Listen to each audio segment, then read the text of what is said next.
Kalau kita lihat, transaksi ini murni fraud. Kenapa saya bilang fraud?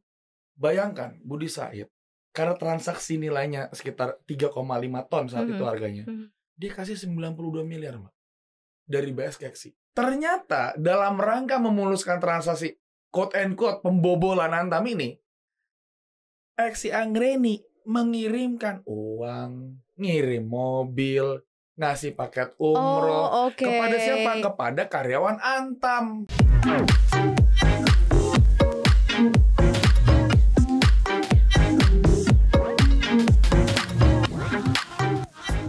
Halo Sobat Cuan, selamat datang di podcast Cuap-Cuap Cuan. Apa kabar Sobat Cuan? Semoga selalu cuan pastinya ya. Nah, hari ini ada yang seru banget karena kita bukan hanya mau update soal masalah yang pernah terjadi gitu ya, tapi proses penyelesaiannya ini seperti apa. Mungkin pernah ada yang dengar dulu tentang kasus emas bertonton gitu ya oleh seseorang, salah seorang. Nah, mungkin secara detail nanti gue akan lebih jelasin buat Sobat Cuan. Tapi hari ini kita sudah kedatangan dua orang yang kece banget, keren banget, masih asik banget ngobrolnya ya. Udah ada Bang Rahmat Aryo Baskoro, Financial Expert Fakultas Ekonomi dan Bisnis UI. Bro Aryo, apa kabar? Alhamdulillah sehat. Sehat. Maria. Baik. Ya. Halo Sobat Cuan, Nah. saya menyapa dari sini. Yeah. Dan yang ini gak kalah kecenya, kayaknya Gen Z juga nih sama kayak Sobat Cuan ya. Ada Bang Fernandes Raja Saur, Managing Partner Fernandes Partnership, benar? Siap. Benar ya, Siap, Bang Mbak Nandes, Maria. apa kabar Bang Nandes? Baik, Mbak Maria. Oke, Bang Nandes, Bang Aryo, kita di sini nih mau ngobrolin soal Antam. Ini kan lagi jadi hot topic. Kalau gue sih udah ngikutin dari kayak udah is almost 5 years ya, 5 tahun lebih bahkan ya kalau di tahun ini ya. Betul. Sempet tenggelam, sempet hilang tuh gitu kan. Terus sekarang muncul lagi dengan kemenangan Antam dalam tanda kutip begitulah ya, gitu ya.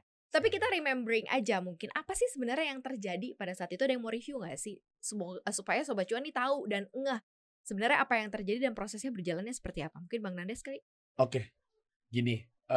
Jadi Mbak Maria, kalau misalnya kita lihat di internet ya, kalau kita bicara mengenai kasus Antam, pasti Antam versus Crazy Rich Surabaya gitu ya. BS. Nah, namanya BS atau Budi Said gitu ya. Nah, waktu saya pertama kali involve di perkara ini on behalf daripada Antam, saya langsung melakukan identifikasi cepat. Kira-kira sebenarnya masalahnya apa sih gitu ya. Nah, dari semua itu ternyata banyak sekali argumentasi hukum yang mungkin sudah dielaborasi oleh beberapa rekan-rekan lawyer sebelumnya. Oke. Tapi pada prinsipnya ada dua benang merah yang benar-benar sangat memukau untuk dielaborasi, yaitu terbatas pada dua hal nih, Mbak. Yang pertama, tahun 2022 baru terbongkar dan 2023 bahwa ternyata transaksi ini ada proses gratifikasi yang diberikan oleh BS, kemudian dikasih ke Eksi Anggreni, dan kemudian diberikan juga kepada Endang Kumoro selaku ketua kepala butik Surabaya gitu ya. Itu yang pertama. Yang kedua, kita lihat pada harga emas yang mana pasti akan ada klasifikasi turun ya, harganya dari 1 kilo 500 gram sampai 1 gram. Orang bilang bahwa ini emas ini akan ada lebih murah kalau ternyata gramasi lebih besar. Nah, orang nggak percaya tuh kalau ternyata emas ini bisa memiliki valuasi yang diskonnya sampai 20%.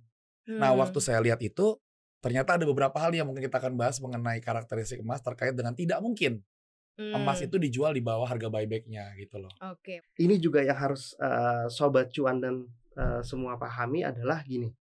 Semurah-murahnya harga jual emas, dia tidak akan melewati harga buyback-nya. Nah, inilah yang membedakan logam mulia atau dalam hal ini mungkin emas, logam mulia atau perhiasan, dia ada flooring price. Jadi kalau kita secara teori, secara transaksi, kenapa kita harus ketahui itu tidak mungkin di bawah flooring price? Karena nantinya yang terjadi adalah beli lebih murah dengan dalam tanda kutip jual tadi, lebih mahal, bisa kayak begitu. Lebih mahal. Dalam hal ini Antam akan otomatis rugi. Betul, dan itu tidak mungkin. Betul. Dan kita sudah melihat harga historisnya Mbak Maria dan Sobat Cuan dan Bang Nandes ya, bahwa harga tertinggi di 1 gram kita taruhlah dibandingkan dengan harga buyback ya, itu tidak pernah melewati dari angka 9,3%. Ya, betul. Yes. Betul. Dan dengan titik tertingginya di harga 1000 gram itu hanya 4%. Artinya apa? Sekalipun ada fluktuasi harga yang diberikan kepada customer dari si Mhm. Antam itu nggak akan melewati antara 4 sampai dengan 9,3% ini. Mhm, Jadi kalau mhm. ada tadi cerita dalam tanda kutip ya, saya nggak mau menggunakan kata diskon sebenarnya sih. Misalnya harga yang lebih rendah dari 9%, ya, itu bisa dikatakan itu perlu dicek kembali transaksinya. Nggak Artinya logis kan Nggak bang? logis. nggak logis. Nah, tapi kalau ini gue penasaran ya sih Bang ya. Kok Hmm. dia bisa mengklaim bahwa dia dapat diskon gitu? Apa atau potongan harga? Mungkin kalau nggak mau diskon ya. Oke. Apa ya kata-katanya? Karena kan dia yakin dan percaya diri ketika pertama kali mengangkat isu ini ke publik, Yes. ya kan? Yes. Jadi dia yakin banget dia berada di side posisi yang benar. benar. Dugaan benar. Iya, ya kan? dugaan benar. Iya. Gimana Jadi tuh, Bang? gini Mbak, mungkin kalau misalnya kita tadi bicara karakteristik emas di bagian yang kedua, mungkin saya awal dulu dengan kronologis kali ya, untuk kebuka Sobat Cuan bisa lihat sih sebenarnya ini masalahnya gimana sih gitu ya. Nih kalau kita runut dari awal, sebenarnya permasalahan sederhana. Ada orang namanya Budi Said, dia berhubungan sama Eksi Anggreni. Nah, once dia berhubungan sama Eksi Anggreni bilang begini, Budi Said, ini bakal ada emas diskon nih. Kalau begitu ada emas diskon. Mau nggak? Diskonnya kurang lebih fluktuasi sampai mencapai 20%. Oke. Eka ini berarti Eksi Anggreni. Eksi Anggreni ini berarti Itu adalah kuasa pembeli. kuasa pembeli. Bukan orang Antam. Bukan internal Antam. Bukan Oke. orang Antam. Jadi ini kayak third party, seorang ketiga Orang gitu. ketiga. Oke, I see. Kemudian pada saat itu Budi Said nggak langsung percaya. Yang membuat Budi Said percaya adalah ternyata Endang Kumoro selaku ketua kepala butik Surabaya itu mengafirmasi adanya emas diskon. Padahal di SOP Antam nggak ada ya. Nah pada saat diafirmasi diskon, ditransfer transaksi pertama.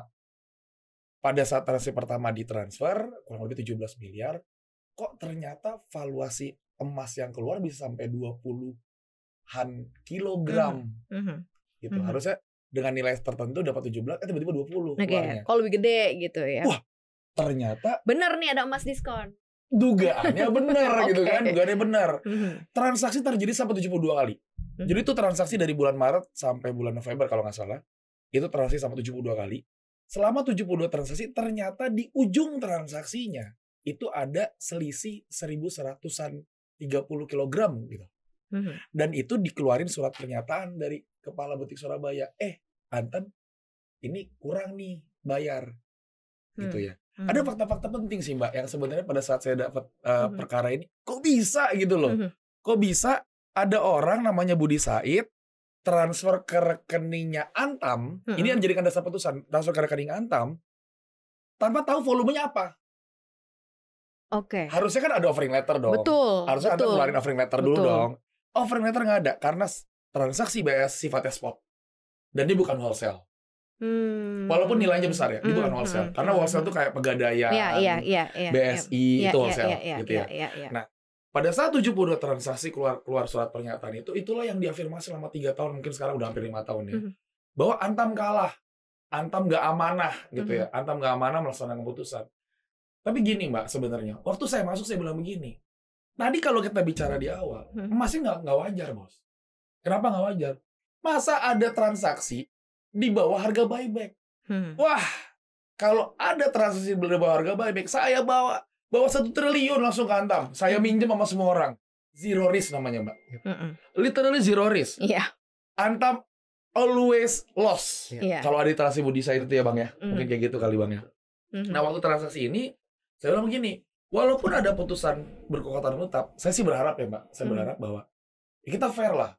Negara ini emas itu dicuri 1 kilogram aja nyawa melayang. Benar. Ini 152 kilogram emas meluncur dari Vault Antam waktu BPK masuk. Gak ada yang tahu. Dilegitimasi lagi lah putusan. Ini menarik Mbak. Saya gemetar. 152 kilogram emas Antam hilang. Hilang. Didistribusin ke banyak orang. Dengan kondisi hari ini bahwa putusan Mahkamah Agungnya benar. Menyatakan Budi Said itu udah benar-benar transfer. Saya bilang ini. Saya minta tolong sama KPN Surabaya, tolong jangan dieksekusi dulu putusannya. Karena ada fraud. Pada saat saya baca dokumennya, nggak mungkin mas 20% diskon. Nggak mungkin. Karena saya gemetar Mbak. Baca ini. Kalau negara, BUMN, Kementerian BUMN, sama NID, Antam, membiarkan ini kejadian, brutal sih. Kalau gitu akan terjadi fraud, di sekujur Nusantara, dia bilang dengan mengorbankan satu orang Antam, emas keluar bobol Iya, gitu. benar sih. Tapi kok nggak ke tracking ya dari awal ya sampai ada transaksi berkali-kali gitu ya? Korbannya Eksi bukan cuma BS, Mbak. Mind blowing ya. Oke. Korbannya Eksi Ini sebenarnya plot banyak. twist ya. Plot twist. Korbannya Eksi banyak. Banyak sekali. Bahkan kemarin saya ketemu telepon sama salah satu, ya bisa dibilang konglomerat lah ya. Pernah ditawarin sama orang ini gitu. Dan ditolak. Karena nggak mungkin emas ada harga diskon sampai 20%. Karena floor price ya tadi dikatakan oleh ahli kan. Floor price ya itu adalah harga buyback. Gitu. Dari lu Bang, Ya. dari sisi diskon atau harga 20%, harga gitu ya. it doesn't make sense. Itu nggak masuk akal gitu kan.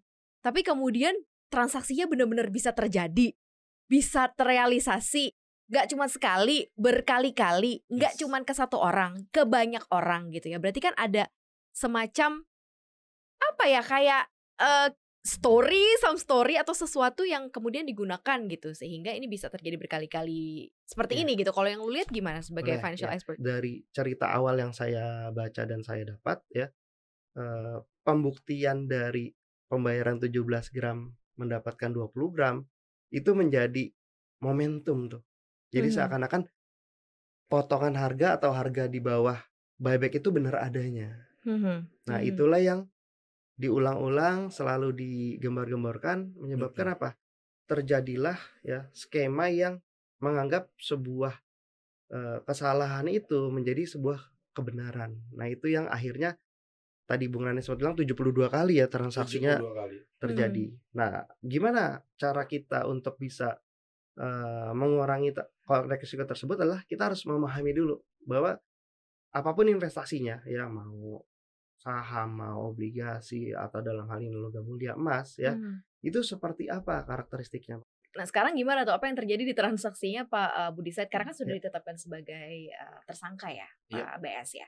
Bang Randi sendiri masuk di kasus ini berapa tahun akhirnya? Baru setahun terakhir sih. Baru setahun terakhir. Dan ternyata begitu di tangan lo ibaratnya selesai lah gitu ya. Magic ya. It's like a magic. Tiba-tiba pilot twist ya. Gimana? Tracking history ya dari 2018 gitu. Sempat vakum dan akhirnya plak bisa beda gitu. Jadi gini Mbak. Waktu saya lihat kasus ini, sebenarnya argumentasi yang dibangun oleh beberapa lawyernya Antam sebelumnya itu udah bagus-bagus banget. Tapi inilah problematika hukum. Artinya orang hukum ketemu orang hukum, dihakimi oleh orang hukum juga. Jadi 3 tahun ini bicara mengenai pertanggungjawaban atasan sama bawahan. Nah, tiba-tiba saya pada saat saya datang gini, let we find a number. Oke. Is it logic ketika ada orang mentransaksikan suatu nilai di bawah buyback?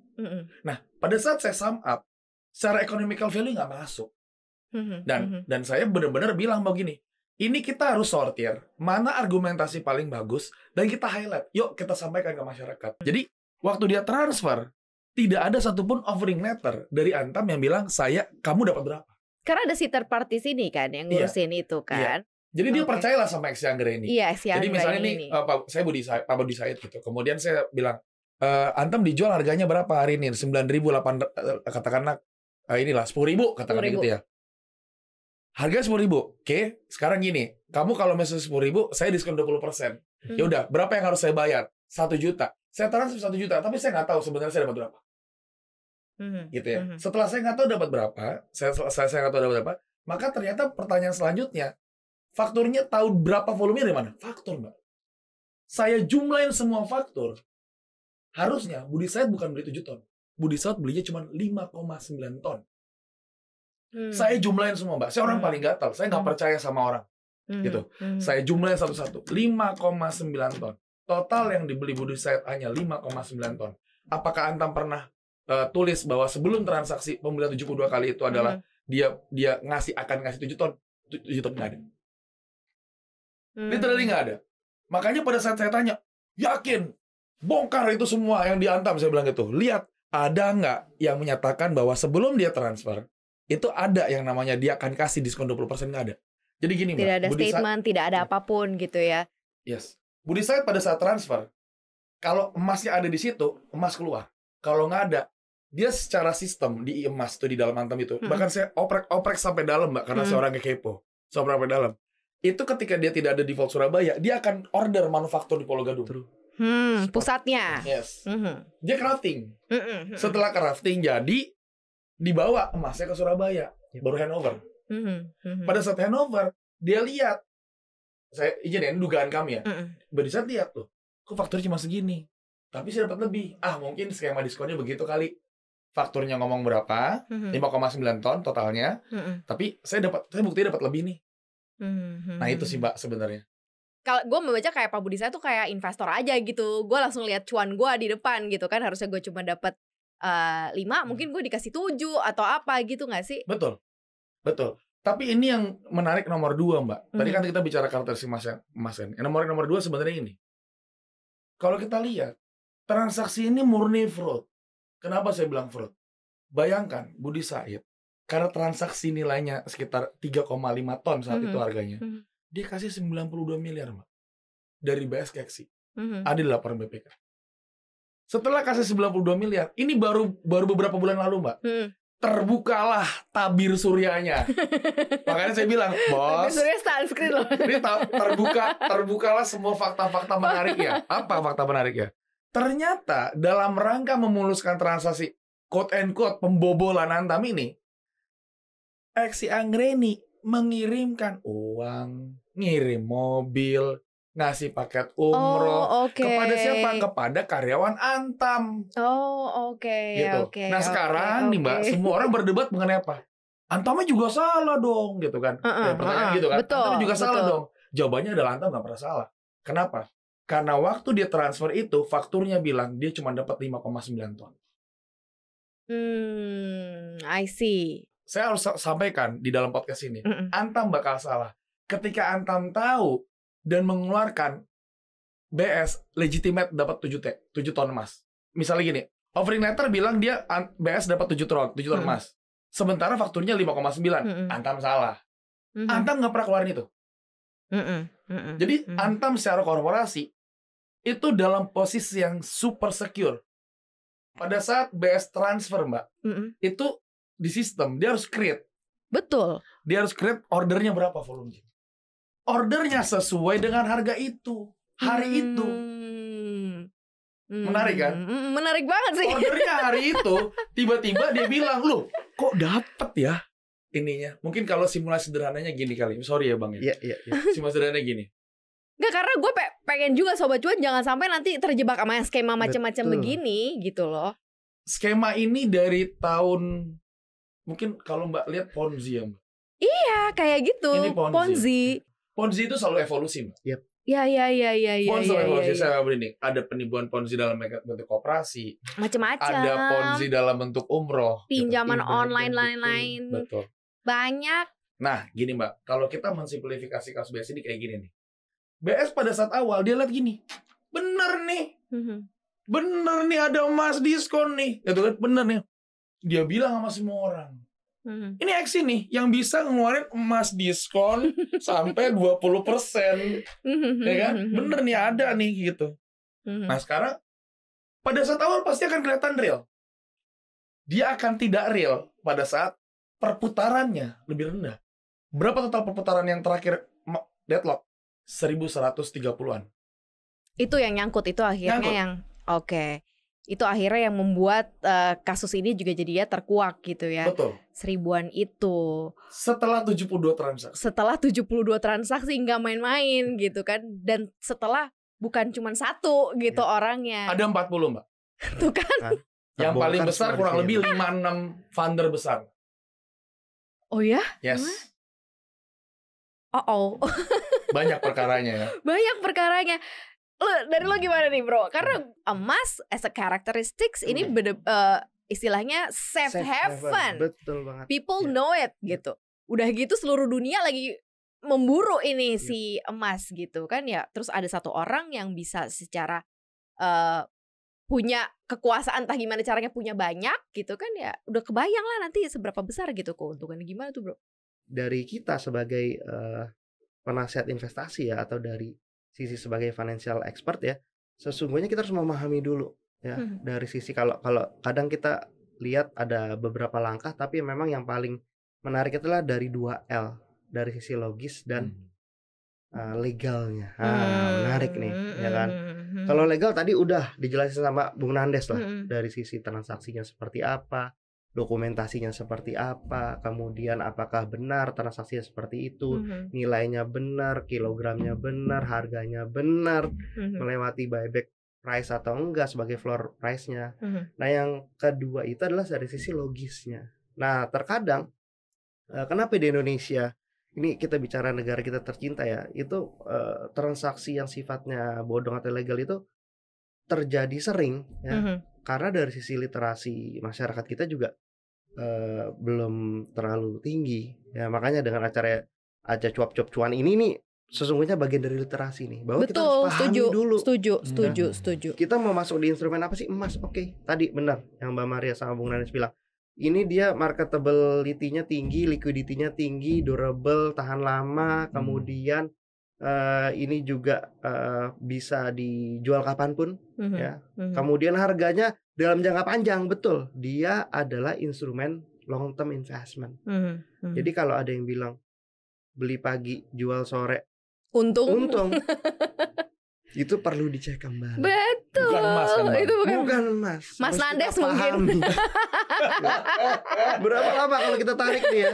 Mungkin 5 tahun. Nah, itu baru tuh akan optimal dari Betul. sisi. Ya. Hendaknya kita sebagai investor atau potensial calon investor itu harus paham itu dulu. Jadi jangan sampai kita mau untung gede tanpa memikirkan risikonya. Ya, setiap investasi selalu ada risikonya. Setuju. Gitu. Nah, Antam ini kan perusahaan publik ya. Akhirnya sebenarnya ini termasuk salah satu hal yang membuat kemudian trust di publik kepada Antam juga akhirnya kembali lagi nih. Karena kan kasusnya akhirnya nggak ngambang di tengah-tengah, ada titik temu. Mungkin gimana sih sebenarnya positioning Antam sendiri yang juga mengacu kepada kepentingan publik nih, mungkin Bang Nandes bisa share. Jadi ini menarik, Mbak. Baru-baru ini tuh di bulan Desember tuh Antam di PKPU. Ya. Kebetulan kami kantor Conference Partnership sebagai lawyernya Antam to prevent Antam dalam status PKPU ya. Yang jadi menarik adalah begini, Mbak. Di dalam Undang-Undang PKPU Kepalitan ada beberapa lini tertentu.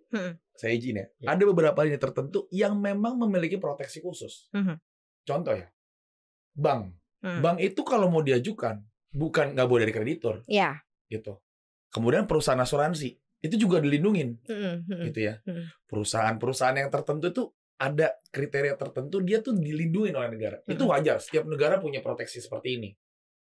Nah, khusus untuk BUMN, dia harus memiliki karakteristik kepentingan publik. Saya tuh punya pandangan, Mbak. Punya pandangan secara hukum ini.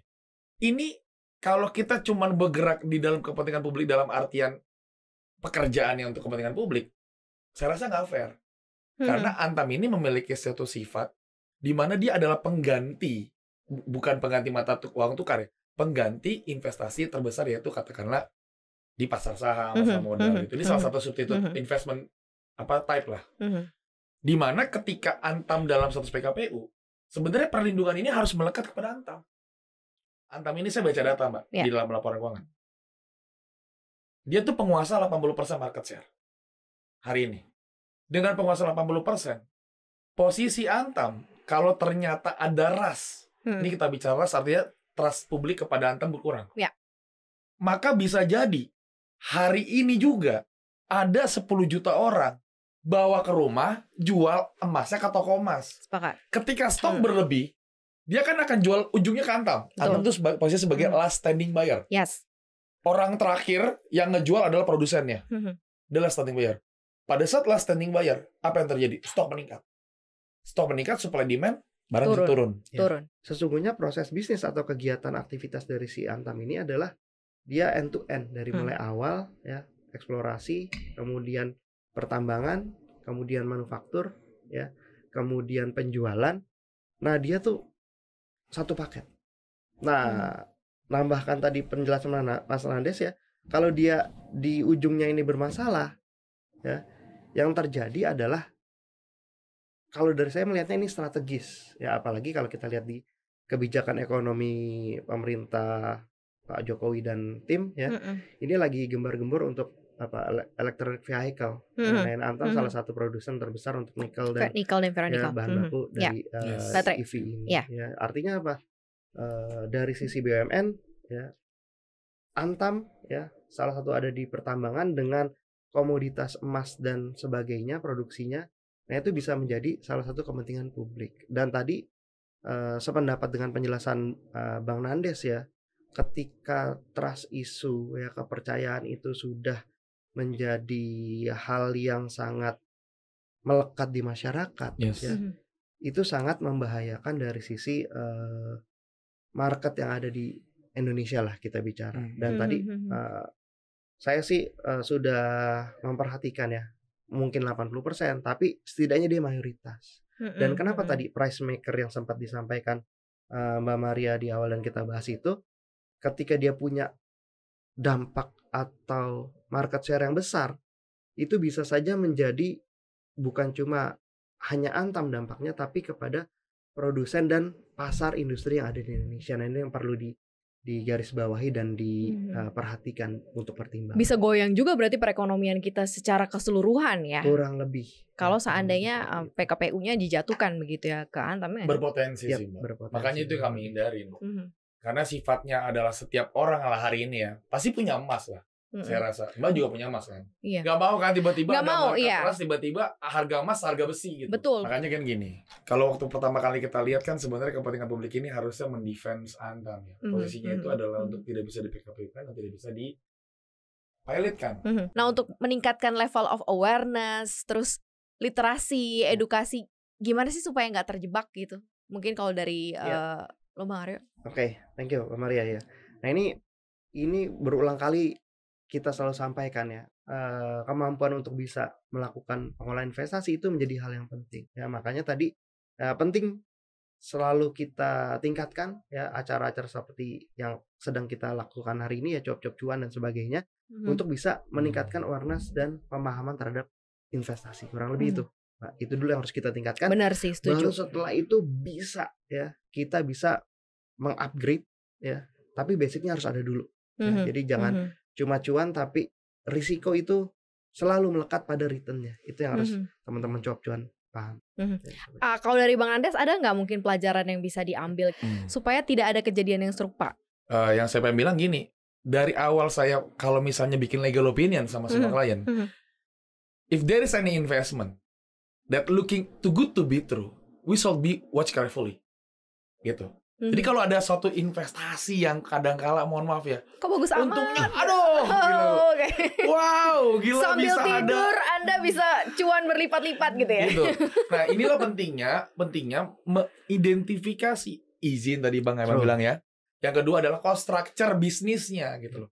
Pada saat kita bicara investasi emas, cost structure bisnis lah yang nggak mungkin dibawa buyback deh gitu ya. Kalau kita bicara mengenai saham seperti apa dan segala macam, itu ketika kita tahu, sebenarnya kita bisa bilang gini, oke, gua yes, tapi tergantung marginnya berapa, tergantung profit forecast-nya seperti apa. Nah, ya mungkin yang pengen saya sampaikan gini, ini ada satu hal yang menurut saya sedikit sensitif, cuman saya harus sampaikan di podcast ini. Yaitu adalah gini nih Mbak, kalau kita lihat, ini kan publik tuh banyak menilai gini, ini Antam nih udah kalah kok putusan PK gitu, kalah putusan kasasi, kok masih nggak mau bayar. Nah, ini ada satu prinsip Mbak, namanya precautionary principle to pay. Apa sih precautionary principle to pay gitu ya? Itu adalah satu prinsip di mana sebelum kita bayar kita benar-benar watch carefully. Ini walaupun invoice sudah selesai, walaupun ternyata BST sudah ditandatangani, walaupun tinggal bayar nih, tiba-tiba kita lihat ada potensi, itu ada typo deh kayaknya. Tahan dulu. Negara loh ini, gitu. Ini BUMN loh, Antam loh. Jadi Mbak bayar apa segala macam, ya ujung-ujungnya Antam juga yang kelola kalau begitu ya. Nah, artinya apa? Antam ini Mbak bukan nggak mau mematuhi putusan Mahkamah Agung, bukan. Tetapi kita pengen clear dulu nih. Ini masalah mengenai ada ilogisme tadi yang pembahasan dari awal, itu dikelirin dulu. Kalau Antam salah Mbak, saya rekomendasikan Antam bayar nih. Karena saya yakin banget Antam nggak salah, makanya saya bilang gini, sabar. saya yakin Mahkamah Agung pasti akan menerapkan kebijaksanaannya. Once Mahkamah Agung lihat bahwa ini tuh irrelevan, ini ilogis. Apapun jalan cerita, Mbak, walaupun langit runtuh, keadilan ditegakkan. Artinya walaupun tidak ada upaya hukumnya, saya rasa hukum bisa menemukan jalannya. Untuk apa? Untuk menemukan kebenaran kayak hari ini, Mbak. Hari ini Antam, boom, tiba-tiba BS ditahan. Artinya apa? Hukum pasti akan menemukan kebenarannya. Karena tidak mungkin ada 152 kg emas Antam hilang. Yang dipidana hanya orang Antam dan brokernya. Loh, yang nerima emasnya siapa? Artinya negara ini, aduh, terima kasih ya. Negara ini sudah menemukan keadilan pada akhirnya gitu loh. Dan negara bukan mau sewenang-wenang mau menang terus, bukan. Tapi negara mendudukan pada kedudukan yang paling benar. Ini sih, Mbak. Oke. Ini sensitif sih. Sepakat, tapi benar gitu ya. Toh kasus yang kemudian sudah bertahun-tahun ini pun menemukan masuk ke titik equilibrium, akhirnya keadilan itu mengemuka gitu kan. Yang benar ya tetap yang benar gitu ya, yang salah ya memang harus menanggung akibatnya, kurang lebih seperti itu gitu ya. Dan setelah ini ya publik akhirnya mulai semakin yakin dan semakin percaya karena negara pun hadir ada di situ gitu. Nah, mantap banget. That's the point ya, negara hadir ada di situ. Mudah-mudahan ini bisa menjadi salah satu bahan edukasi juga. Bukan hanya sekedar kita tuh investasi bukan cuma cuan aja, tapi kita juga harus mengenal sebenarnya investasi ini tuh pas atau cocok nggak untuk kita gitu ya. Dari dua sisi L-nya tadi ya, legals dan juga logisnya. Kalau balik tadi statementnya Bang Aryo. Terima kasih udah dengerin podcast kita hari ini. Jangan lupa untuk dengerin konten podcast kita lainnya yang ada di Apple Podcast, Google Podcast, Spotify, dan Anchor. Follow akun Instagram kita di @cuap_cuan. Dan subscribe YouTube channel kita di Cuap Cuan, like, share, dan juga komen. Terima kasih banyak udah mendengar kehebohan kita bertiga ya. Kita bertiga pamit Sobat Cuan. Bye-bye. Boleh say bye. Bye-bye Sobat Cuan.